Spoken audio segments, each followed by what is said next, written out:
আজকের এই ট্রু স্টোরিটা আরেকটা এক্সাম্পল যে পরকীয়ার কারণে একটা ফ্যামিলি কিভাবে ধ্বংস হয়ে যেতে পারে। আজকে আমি যে ঘটনাটা বলছি এই ঘটনাটা ঘটেছে আমেরিকার আলাবামাতে। আপনার স্ক্রিনে এখন যেই লোকটাকে দেখতে পাচ্ছেন এর নাম হচ্ছে চার্লস স্যানেট। চার্লস স্যানেটের জব ছিল সে একজন পাস্টর, অর্থাৎ যে চার্চের জন্য সার্ভিস দিয়ে থাকতো। আর আপনারা এখন স্ক্রিনে যেই মানুষটাকে দেখতে পাচ্ছেন তার নাম হচ্ছে এলিজাবেথ। এলিজাবেথ আর চার্লসের বিয়ে হয়েছিল 1962 তে। বিয়ের পরপরই এলিজাবেথ ছিল একজন ডিভোটেড ওয়াইফ যে তার ফ্যামিলির জন্য সবকিছু স্যাক্রিফাইস করতে রাজি। এর মধ্যে এলিজাবেথ আর চার্লসের দুটো ছেলেও হয়েছিল, আর এরপরে এলিজাবেথ হয়েছিল একজন ডিভোটেড মাদার, মানে সে তার ছেলেদেরকে ছাড়া দুনিয়াতে আর কিছুই চিনত না। ওর নেইবারহুড থেকে জানা গিয়েছে এলিজাবেথ এত ভালো একজন মানুষ ছিল যে যার সম্পর্কে একজন মানুষও কোনো নেগেটিভ কথা বলতে পারেনি। এখন যে ঘটনাটা বলছি এটা ঘটেছে 1988 এর 18th of March। সেদিন এলিজাবেথ একা বাসায় ছিল আর চার্লস গিয়েছিল চার্চে, যেহেতু সে সেখানে জব করে। আর চার্লস আর এলিজাবেথের দুজন ছেলে ছিল ঘরের বাইরে। ওই দিনের একটা পর্যায়ে এলিজাবেথ শুনলো যে তার মেইন ডোর কেউ নক করছে। এলিজাবেথ যখন চেক করতে গেল ও ডোর খুললো, ও দেখে যে ওর ঘরের সামনে দুজন লোক দাঁড়িয়ে আছে। তখন এলিজাবেথ জানতে চাইলো যে তোমরা কে বা তোমরা কেন আসছো। আর ওই সময় যেই দুইজন লোক এলিজাবেথের ডোর নক করছিল তাদের একজনের নাম ছিল কেনিথ ইউজিন, আরেকজনের নাম ছিল জন ফরেস্ট পার্কার। এলিজাবেথ তখন কেনিথ আর জনের থেকে জানতে চাইলো যে তোমরা কি চাচ্ছ।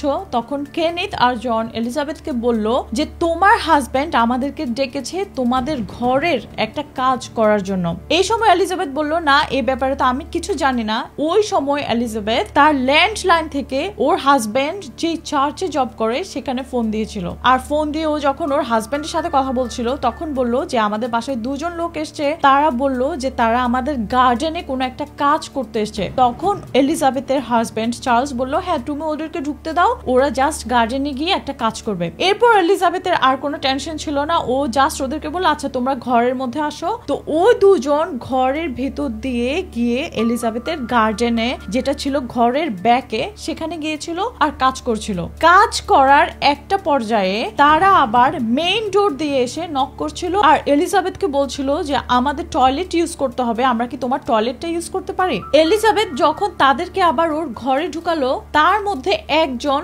এলিজাবেথের সিটিং রুমে দাঁড়িয়ে দাঁড়িয়ে এলিজাবেথের সাথে কথা বলছিল, আর যেই লোকটার নাম ছিল জন পার্কার সে আগে টয়লেটে গিয়েছিল। আর এলিজাবেথ যখন আরেকজনের সাথে এখানে কথা বলাতে বিজি ছিল তখন জন পার্কার পিছন থেকে এসে এলিজাবেথের মাথায় জোরে আঘাত করেছিল। এলিজাবেথ যখন মাটিতে পড়ে যায় এরপর জন আর কেনিথ ওদের হাতের কাছে যাই পেয়েছিল তাই দিয়ে ওরা এলিজাবেথকে মারছিল। এলিজাবেথের সিটিং রুমে একটা ফায়ার প্লেস ছিল আর ওটার মধ্যে কতগুলো লগ ছিল। জন আর কেনিথ ওই লগ গুলো নিয়ে এলিজাবেথকে প্রচন্ড ভাবে মারছিল। ইভেন এলিজাবেথের ফায়ার প্লেসের পাশে একটা রড পড়েছিল, ওই রডটা দিয়েও পর্যন্ত ওরা এলিজাবেথকে মারছিল। যখন একটা পর্যায়ে ওরা বুঝলো যে এলিজাবেথ আর নড়াচড়া করছে না তখন ওরা তাড়াতাড়ি ওই ঘর থেকে চলে গিয়েছিল। জন আর কেনিথের মধ্যে থেকে একজনের কাছে একটা নাইফ ছিল যেটা দিয়ে ওরা এলিজাবেথকে অনেকবার আঘাত করেছিল। যখন ওরা একটা পর্যায়ে বুঝতে পারলো যে এলিজাবেথ আর নড়াচড়া করছে না, ও মারা গিয়েছে, তখন ওই দুজন সাথে সাথে এলিজাবেথের ঘর থেকে চলে গিয়েছিল। তবে জন আর কেনিথ চলে যাওয়ার আগে এলিজাবেথের ঘর থেকে শুধু একটা জিনিস চুরি করেছিল। এই ঘটনাটা যেহেতু 1988 এর, তখনকার দিনে কোনো সিডি প্লেয়ার এগুলো ছিল না, যার কারণে মানুষ ভিসিআর ইউজ করত। এই ঘটনার কয়েক ঘন্টা পর চার্লস তার জব থেকে বাসায় ফিরেছিল, আর বাসায় ফিরে চার্লস আবিষ্কার করে যে তার ওয়াইফ সিটিং রুমে মরে পড়ে আছে। এটা দেখে চার্লস তাড়াতাড়ি 911 এ কল করেছিল। ইমার্জেন্সি সার্ভিস আসলো, পুলিশ আসলো, আর যখন মেডিকেল টিম আসলো তারা বলল যে এলিজাবেথ এতক্ষণে মারা গিয়েছে। এই কথা শোনার পর চার্লস ওই সময় কান্নায় ভেঙে পড়েছিল। পুলিশরা চার্লসকে অনেক কনসোল করছিল যেন চার্লসের কারণে তার যে দুজন ছেলে আছে তাদেরও কোনো রকম এফেক্ট না পড়ে। প্রথম দিকে পুলিশ যখন এই ঘটনা নিয়ে ইনভেস্টিগেশন করছিল তারা মনে করেছিল কেউ একজন এই ঘরে চুরি করতে এসেছিল আর ওরা এলিজাবেথকে দেখে তাই মেরে ফেলেছিল। কিন্তু পুলিশের এই ধারণাকে ভুল করে এই ঘটনাটা অন্যদিকে টার্ন নিয়েছিল। এলিজাবেথ মারা যাওয়ার 3 দিন পরে চার্লস এলিজাবেথের যে লাইফ ইন্স্যুরেন্স পলিসি ছিল সেখানে কল দিয়েছিল তার ক্লেমটা করার জন্য। লাইফ ইন্স্যুরেন্স থেকে যখন একজন মানুষ ক্লেম করে তখন ইউজুয়ালি লাইফ ইন্স্যুরেন্সের মানুষ ইনভেস্টিগেট করে থাকে যে যার কারণে পলিসিটা ক্লেম করা হচ্ছে তার ডেথটা কিভাবে হয়েছিল। ওই লাইফ ইন্স্যুরেন্স পলিসির মানুষ চার্লসকে ইনভেস্টিগেট করছিল, কারণ যেহেতু চার্লস ছিল এলিজাবেথের হাজবেন্ড। ওই সময় চার্লসের ব্যাপারে এত বেশি ইনভেস্টিগেট হচ্ছিল যে ও প্রেসার আর নিতে পারছিল না। এই কারণে এলিজাবেথ মারা যাওয়ার মাত্র 2 উইকস পরে চার্লস নিজেকে নিজে শেষ করে দিয়েছিল। কিন্তু চার্লসের উপর কি এমন প্রেসার এসেছিল যার কারণে ও নিজেকে নিজে শেষ করে দিয়েছে? এই পর্যায়ে পুলিশ যখন চার্লসকে আরো ভালো করে ইনভেস্টিগেট করলো তখন দেখলো যে লাস্ট কয়েক মান্থে চার্লস কয়েকজন মানুষের সাথে অনেকবার কথা বলেছিল তাদের ল্যান্ডলাইন থেকে। পুলিশ এটা আরো রিয়েলাইজ করলো যখন এলিজাবেথের ঘর ভালো করে ওরা চেক করলো, দেখে এলিজাবেথের রুমে তার পার্সের মধ্যে $400 ছিল যেগুলো চুরি যায়নি। এলিজাবেথের কিছু জুয়েলারি ছিল যেগুলো চুরি যায়নি, যার কারণে মনে হচ্ছে যে ওই সময় যারা এলিজাবেথের ঘরে এসেছিল তারা জাস্ট চোখের সামনে ভিসিআর দেখে ওইটাই নিয়ে চলে গিয়েছে, বুঝাতে চেয়েছে যে এটা একটা রবারি। কিন্তু প্রকৃতপক্ষে এলিজাবেথকে মেরে ফেলার পিছনের কারণটা ভিন্ন। চার্লসের ইনভেস্টিগেশন থেকে যখন কেনিথ আর জনের নাম বেরিয়ে আসলো, এবার পুলিশ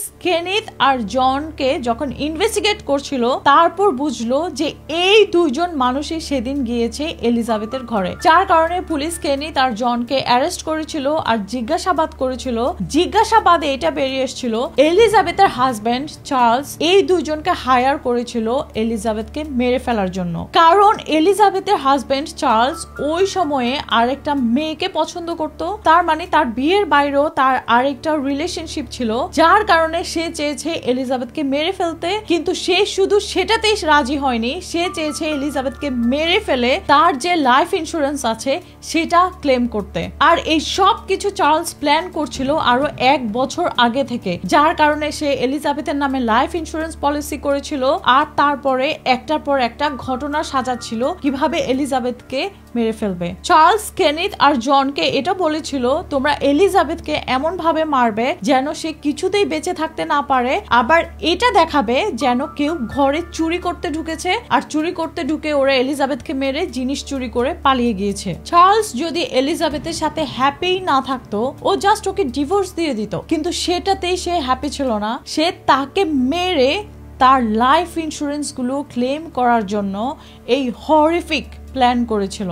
এলিজাবেথকে মেরে ফেলার জন্য চার্লস কেনিথ আর জনকে দিয়েছিল মাত্র $2,000 আর ওই দুইজন লোক ইচ মানুষ $1,000 জন্য একজন মাকে মেরে ফেলেছিল। তো এলিজাবেথকে মেরে ফেলার জন্য কেনিথ স্মিথ আর জন পার্কারের যে পানিশমেন্ট হয়েছিল সেটা হচ্ছে ডেথ সেন্টেন্স। 2010 এ জন পার্কারকে এক্সিকিউট করা হয় আর 2024 মানে মাত্র লাস্ট ইয়ারে কেনিথ স্মিথকে এক্সিকিউট করা হয়েছে। তো এটাই ছিল আমার আজকের গল্প। পরকীয়া হচ্ছে একটা পাপ, একটা ফ্যামিলিকে নষ্ট করা, একটা ফ্যামিলিকে ধ্বংস করা। চার্লস মনে করেছে সে তার ওয়াইফকে মেরে অন্য একজন মেয়ের সাথে হ্যাপি হতে পারবে, কিন্তু তার পরিণতি কি হয়েছিল। এই ঘটনাগুলো হচ্ছে আসলে এক একটা এক্সাম্পল। তো আমার ভিডিওটা ভালো লাগলে অবশ্যই শেয়ার করবেন, আমার পেজে নতুন হলে পেজটা লাইক এন্ড ফলো করবেন। আপনারা আমাকে ইউটিউব, ইনস্টাগ্রাম এন্ড টিকটকে পেয়ে যাবেন শবনম ব্লগস নামে সার্চ করে।